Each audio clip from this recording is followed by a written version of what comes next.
Meus irmãos, vamos abrir a Bíblia no primeiro livro de Moisés, chamado Gênesis, no capítulo 29. Primeiro livro de Moisés, chamado Gênesis, capítulo 29. A leitura será aí do verso 16 até o verso 20. Antes da leitura, oremos ao nosso Deus. Amado Pai, nós te agradecemos por esse dia, pelos lidares, pelas lutas, as provações, mas também te louvamos pela tua providência, pela tua graça que tem nos assistido em todo o tempo e não tem permitido que nos resvalem os pés, mas que caminhemos firmes diante do Senhor, diante da nossa redenção.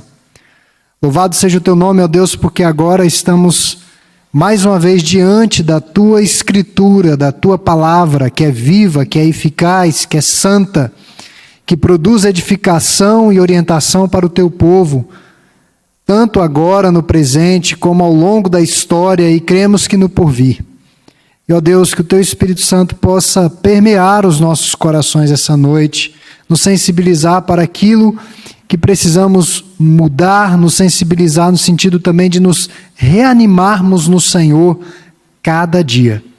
Nós pedimos estas bênçãos em nome de Jesus. Amém. Meus irmãos, capítulo 29 de Gênesis, do verso 16 ao 20, nos diz assim: Ora, Labão tinha duas filhas, Lia, a mais velha, e Raquel, a mais moça. Lia tinha os olhos baços, ou era estrábica, o que se tem de melhor de estudos. Ela não era cega, mas tinha um tipo de estrabismo.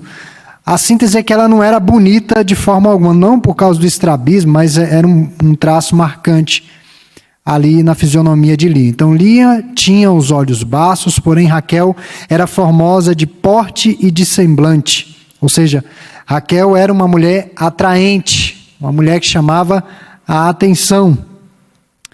Jacó amava Raquel e disse, eu quero que os irmãos destaquem especialmente verso 18, Jacó amava a Raquel. Isso está diretamente associado ao que vamos falar essa noite. E aí ele disse, 7 anos te servirei, disse a Labão, 7 anos te servirei por tua filha mais moça, Raquel. Respondeu Labão, melhor é que eu ta dê em vez de dá-la a outro homem. Fica, pois, comigo. Assim, por amor a Raquel, serviu Jacó 7 anos, e estes lhe pareceram como poucos dias, por tanta paixão que ele alimentava por aquela moça. Meus irmãos, pode passar para a nossa temática essa noite, na verdade, é uma indagação. O amor é tudo que nós precisamos, as paixões, é tudo que nós precisamos. Pode preencher toda a tela, Lucas, por favor. Nós ficamos abalados com o falecimento dessa cantora, especialmente porque era muito jovem, e domingo até eu falei para os irmãos que o que ela produziu em termos artísticos foi um desserviço, em todos os sentidos. E eu vou citar apenas um exemplo, nós poderíamos falar muito. Mas em uma entrevista que ela prestou à repórter Cléo Guimarães, da revista Veja, ainda em abril de 2017, a cantora falecida Marília Mendonça falava a respeito da inspiração das suas músicas. A primeira pergunta que lhe foi feita foi a seguinte: suas letras, porque ela era uma compositora de boa parte desse sertanejo universitário, esse tipo de modalidade musical, e das próprias músicas. Foi perguntado a ela, suas letras falam sobre traição e amores mal resolvidos. Essa repórter Cléo perguntou para ela, e daí ela indagou o seguinte, de onde vem a inspiração? Ao que respondeu Marília, meus relacionamentos sempre foram horríveis. O único que deu certo é o atual. Minha mãe e amigas, que por certo, de 2017 para cá, já deve ter se desfeito também. Minha mãe e amigas tiveram namoros que deram muito errado. As experiências que tive no amor foram péssimas. E colocar essas histórias na música me livra um pouco do rancor, do sofrimento e da tristeza. Na vida real, nem tudo termina bem. Isso é mais um desejo do que realidade, e não só comigo, mas com todas as mulheres que me ouvem. Toda a carreira da cantora foi construída sobre as ruínas de relacionamentos e paixões frustradas. Mas ela continuou se apaixonando, sempre se apaixonando. Ao que parece, os cantores, esse mundo artístico, são meio que viciados em se apaixonar. E se um relacionamento romântico de algum tipo, mesmo que do tipo errado, aliás, sem um relacionamento romântico, mesmo que do tipo errado, suas vidas parecem desprovidas de sentido. Eles precisam estar apaixonados para terem motivo para viver. E Timothy Keller, que é autor dessa série Deuses Falsos, ele conta a história de uma mulher muito linda que ele conheceu no início do seu ministério lá no norte da América. Era uma mulher muito bonita, muito atraente. E desde muito jovem, ele diz o nome, certamente deve ser um pseudônimo, o nome que ele atribuiu foi Sally. Sally havia usado a beleza em benefício próprio, mas com o passar do tempo, ela deixou de manipular para ser manipulada pelas pessoas. Ela apreciava que os homens estivessem apaixonados por ela. Ela gostava disso. E isso é um problema moral e também espiritual. Essa mulher acabou se envolvendo em relacionamentos muito complicados, o que a psicologia vai chamar de relacionamentos abusivos, porque ela procurava uma aceitação nos homens que somente Deus poderia dar a ela. Então ela queria ser admirada, ela queria ser acolhida, ela queria ser apreciada pelos outros. Você que é casado, você sabe muito bem que o relacionamento conjugal não é muito fácil. Deveras, muitas vezes é espinhoso, é meio complicado. Você precisa ter vigilância, você precisa ter ternura, você precisa ter graça de Deus. Então, nós não vamos encontrar afirmação e significado apenas em um relacionamento, até mesmo um relacionamento mais íntimo, um relacionamento conjugal. O que percebemos, irmãos, é que algo bom se tornou um falso Deus quando ele ordena que você ceda os limites apropriados. Por exemplo, o trabalho pode se tornar um ídolo quando este mesmo trabalho destrói a sua saúde, destrói a sua família, você perde bom tempo com a sua família, não tem o uso responsável do tempo. E como eu falei das últimas vezes que tratei sobre criação de filhos, filhos não é uma questão de qualidade de tempo, é quantidade de tempo. Esse negócio de qualidade de tempo é uma conversa para boi dormir. Como é que você vai dar qualidade de tempo para uma criança doente? Como é que você vai dar qualidade de tempo para um adolescente rebelde? Você vai passar 3 minutinhos conversando com ele e vai resolver a vida. Não. Você vai precisar de quantidade de tempo. É dedicação. Então, quando o trabalho se torna esse vício e há uma compulsão muito grande e a saúde é sacrificada, sempre no altar dos deuses foram as lições introdutórias que nós aprendemos. Em todo altar de idolatria existem sacrifícios. Quando você vê uma criança sacrificada, com filhos sacrificados, tempo sacrificado, saúde sacrificada, pode ser sinal de que aquilo é um Deus. E principalmente quando a lei de Deus é quebrada para se galgar posições. Aí a situação é muito grave. Hoje à noite nós vamos olhar um pouco para a vida de Jacó, nós vamos iniciar, não vamos finalizar nessa lição, mas nós vamos trilhar na vida de Jacó para aprendermos lições, premissas importantes em relação às paixões da vida, que elas estão aí presentes. Aí eu peço para o nosso irmão passar para a próxima tela, por favor. A promessa do Messias. Nós vamos voltar a nossa atenção para o contexto do texto que lemos. Deus disse a Abraão que abençoaria todas as famílias da terra por meio de seus descendentes. Eles seriam tão numerosos como a areia do mar, como as estrelas dos céus, ou seja, não se poderia contabilizar. E em cada geração, uma criança seria escolhida para manter a linhagem, caminhar com Deus como cabeça da família e passar a fé que ela tinha e a fé que ela possuía e a fé de seus pais à próxima geração, até a chegada do Messias. Foi exatamente isso que aconteceu com Abraão e toda a sua linhagem. Abraão foi pai de Isaque. Isaque foi pai dos gêmeos, Esaú e Jacó. Mas já na gestação, Deus avisou que o mais novo ascenderia sobre o mais velho. Gênesis 25, 23. O mais novo daria continuidade à linhagem. A despeito da profecia, do aviso de Deus, Isaque se apegou a quem? Ao mais velho. Ele se apegou a Esaú. E aconteceu um fenômeno que acontece em muitas famílias, até mesmo dentro da igreja, o que nós chamamos de favoritismo no seio familiar. Só que você tinha, por um lado, Isaque preferindo a Esaú e, do outro lado, a mãe preferindo a Jacó. Aí você já tem um cenário de guerra que é uma coisa absurda. Se você é de uma família com mais de 2 filhos, e se você viu isso, você sabe. Que situação complicada. Então, o favoritismo no seio da família é sempre um grave problema e reflete idolatria no coração por parte dos pais.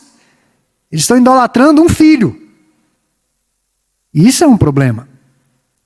E no momento da concessão da bênção, qual era a intenção de Isaque? Deus disse, olha, o mais novo vai ascender sobre o mais velho.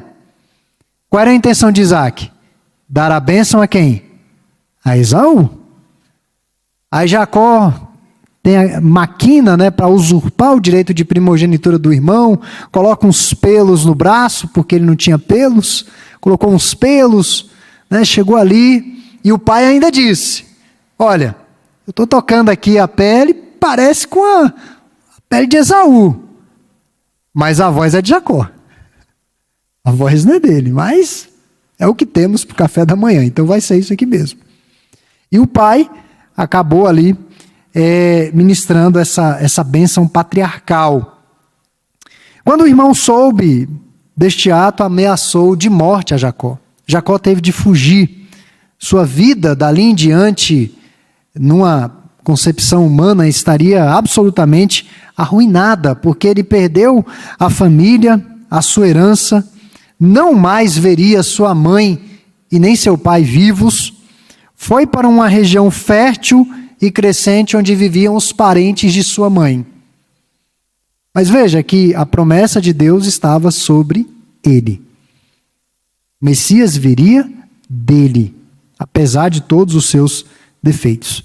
Pode passar para a próxima tela, Lucas, por favor. Aí nós temos a paixão de Jacó. Jacó foi acolhido pelos familiares de sua mãe. Seu tio Labão o contratou como pastor de parte do seu rebanho. E ao perceber a habilidade, a destreza de Jacó, Labão resolveu ampliar o serviço e ofereceu-lhe uma recompensa. De certa forma, Jacó meio que se antecipou, queria casar com Raquel. E Labão, percebendo que ele era bom de serviço, então eu vou usar aqui uma manobra. Raquel, como eu disse ao longo da leitura bíblica, era bonita e atraente. E Jacó estava extremamente apaixonado por ela. Você quer ver paixão cega? Olhe para os adolescentes. Gente que trabalha com adolescente, e não é só adolescente não, tá, irmãos? Quando a pessoa está apaixonada, é uma coisa que a pessoa perde a racionalidade. Eu me recordo, certa feita na igreja, não foi aqui na segunda igreja, foi em outra igreja, uma adolescente que teve um namoro muito cedo, eles tinham 12, 13 anos, e aí a menina terminou, eu vi aquele menino chorar, mas chorar e dizer que a vida dele tinha acabado. Eu tive que me segurar para não rir, né? Porque era uma paixão não mais correspondida, mas era uma paixão muito grande, ama demais. E hoje é até perigoso, porque pode fazer alguma coisa contra o objeto do amor, contra a própria vida. Mas não se engane, não são só os adolescentes que se apaixonam tanto. Nós vemos pessoas até mais velhas que de repente são tomadas por uma paixão avassaladora. E quando nós, como ministros, pastores ou os presbíteros, têm de lidar no seio da igreja com pessoas que se apaixonaram, casadas, apaixonaram por outra pessoa, irmãos, é como se fosse uma guerra chamando o louco apaixonado para a razão. Sacrifica filho, sacrifica o cônjuge, sacrifica valores, princípios, e aí. Então, isso, irmãos, está presente na nossa sociedade e até mesmo na igreja. Então, Labão percebeu que Jacó estava muito apaixonado. Jacó ofereceu 7 anos de trabalho por um dote, 4 vezes mais do que era o valor de Raquel. Os 7 anos. Os 14 anos, 8 vezes mais. Estão vendo como a paixão deixa vulnerável e você vai se perdendo? Ele ofereceu uma fortuna. Lhe parecia dias, os 7 anos se passaram, o texto bíblico é claro em dizer que foi como dias, pelo tanto que ele amava Raquel. Tanto que ele a amava. Estava fortemente atraído por ela. Isso reflete, irmãos, claro que ele ainda não era casado e precisava se casar, era bom que ele se casasse, mas no fundo refletia uma vida vazia, porque era um homem que não teve a preferência de seu pai, ele perdeu a convivência afetuosa com a sua mãe, era odiado por seu irmão e certamente ainda não tinha consciência do amor de Deus por sua vida. Mas finalmente ele encontrou uma mulher bonita e atraente, e foi como que se todos esses anseios fossem direcionados para ela, todos esses anseios por significado e identidade, todos nessa mulher. Jacó fugiu à regra do seu tempo, porque naqueles dias as pessoas se casavam não por amor, mas por status. Se você olhar na história de Roma, os casamentos, a maioria eram arranjados, não existia necessariamente uma paixão, é porque a outra família era já aristocrata, rica, então se você estivesse casado com alguém daquela família, você ia ter uma posição social privilegiada.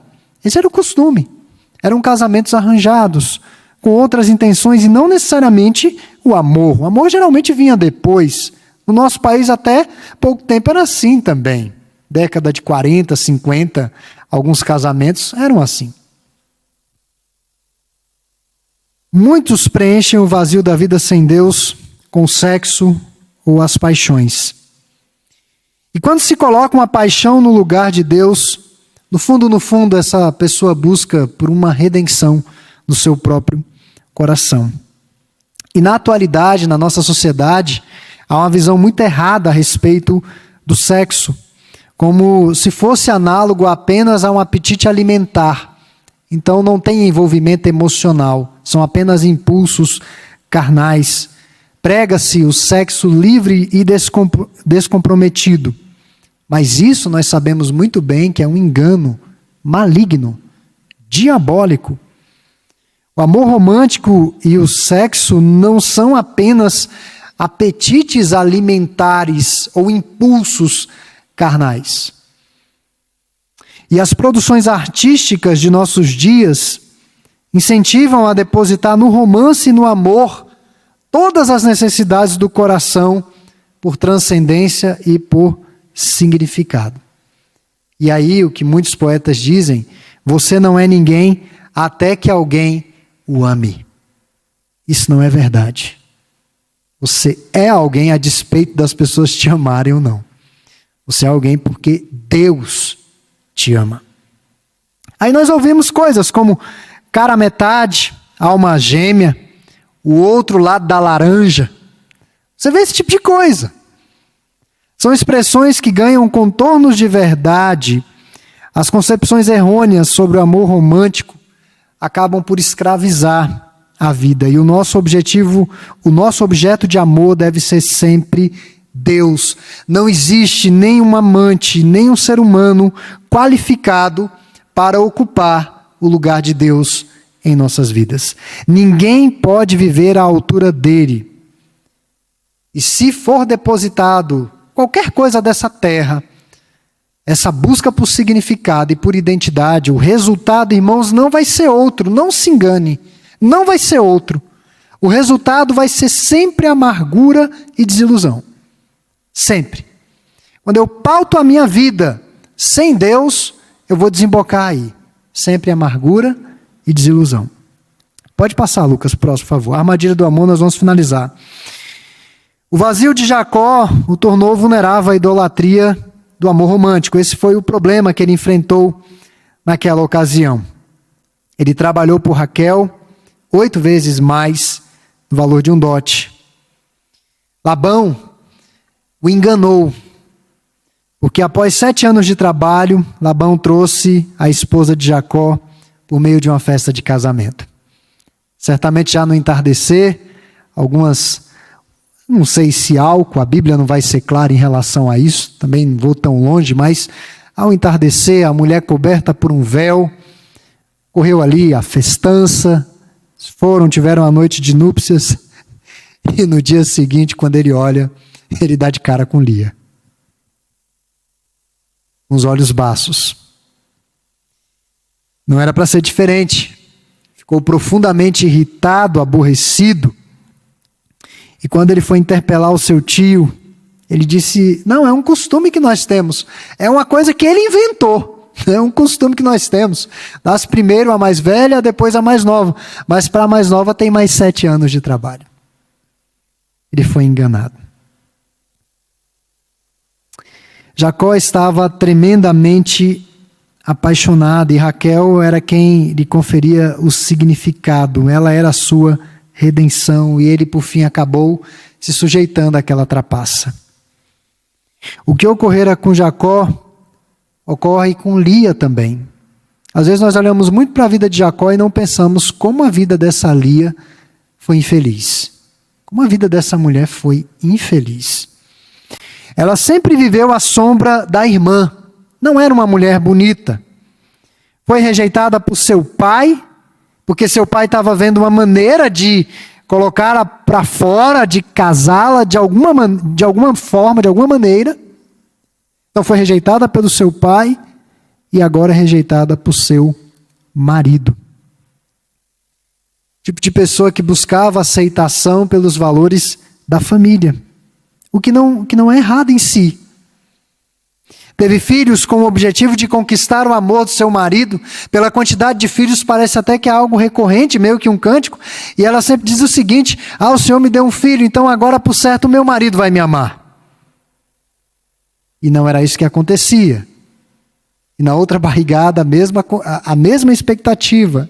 E não era isso que acontecia. Havia colocado todas as suas esperanças em seu marido. E cada dia era muito difícil. Todos os dias ela veria o homem que amava nos braços daquela que ela ficou a vida inteira à sombra. Meus irmãos, o que é que nós concluímos essa noite? Nós aprendemos que de fato o nosso coração é enganoso e desesperadamente corrupto. É o que Jeremias, o livro de Provérbios, já nos alerta. Nós não devemos ser levados pelo que os nossos olhos carnais veem, mas devemos ser levados pelo que Deus diz. E às vezes é difícil. É difícil porque as coisas da terra muitas vezes enchem os nossos olhos. Mas uma lição que nós aprendemos é que o nosso coração é desesperadamente corrupto. Ainda que não havia nada de errado em Jacó trabalhar para conquistar o dote de Raquel, mas ele ficou obcecado por aquilo ali. Obcecado. Perdeu 14 anos, irmãos, de trabalho. 14 anos. Como eu disse, pagou 8 vezes mais do que de fato valia o dote. Nosso coração pode chegar ao ponto de transformar as coisas boas em veneno para a alma. O coração pode fazer isso. Eu gosto demais de tecnologia. Gosto das novidades do mercado da tecnologia. Agora da comunicação, do relógio, né? Tinha um programa infantil, uma série infantil chamada Power Rangers. Eles tinham um relógio, que eles falavam com o relógio, se transformavam. Hoje nós temos um relógio que falamos com ele, conversamos por meio dele, faz uma série de coisas. Eu gosto demais de tecnologia.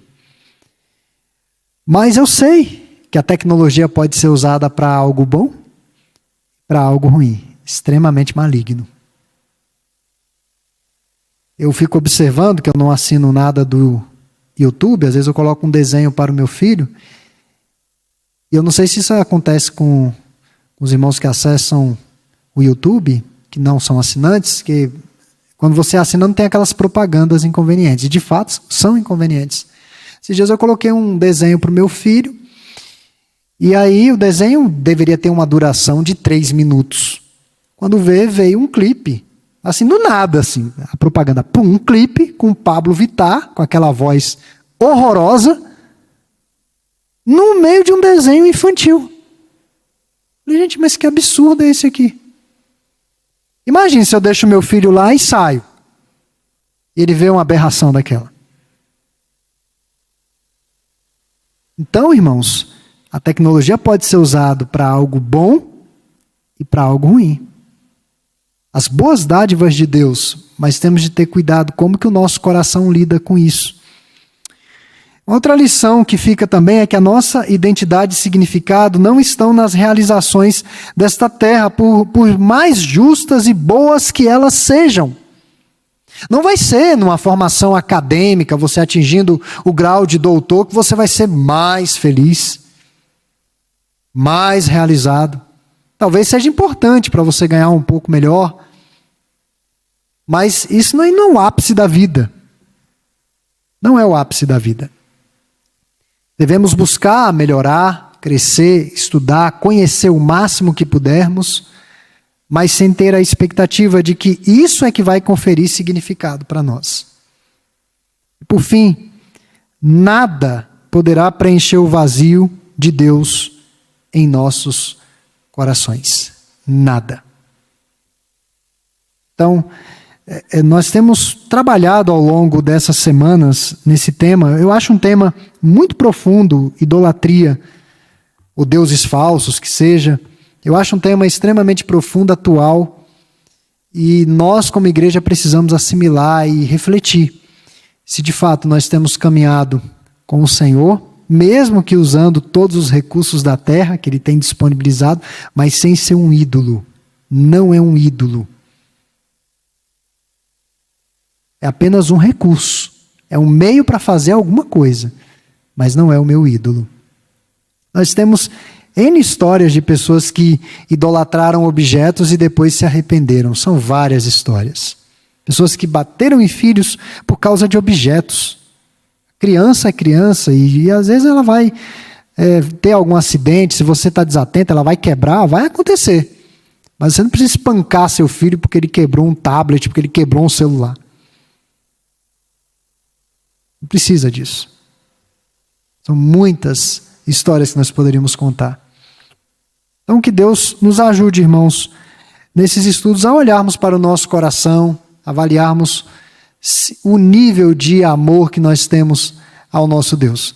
Eu gosto muito de um pastor norte-americano, o reverendo John Piper. Às vezes ele é incompreendido, porque ele fala do prazer em Deus, da alegria em Deus, do deleite em Deus, do hedonismo cristão. Ele chama dessa forma, como se fosse uma espécie de hedonismo cristão. Isso lhe afasta da idolatria. Isso te mantém no eixo. Talvez a gente estude algum material dele futuramente. Mas que Deus nos ajude a sondarmos os nossos corações. Vamos orar. A transmissão vai ser encerrada e passaremos a nossa reunião de orações. Deus, te agradecemos por essa noite, pela tua palavra, que tu possas aplicá-la aos nossos corações, aqueles que estão aqui no templo, os que nos acompanham remotamente.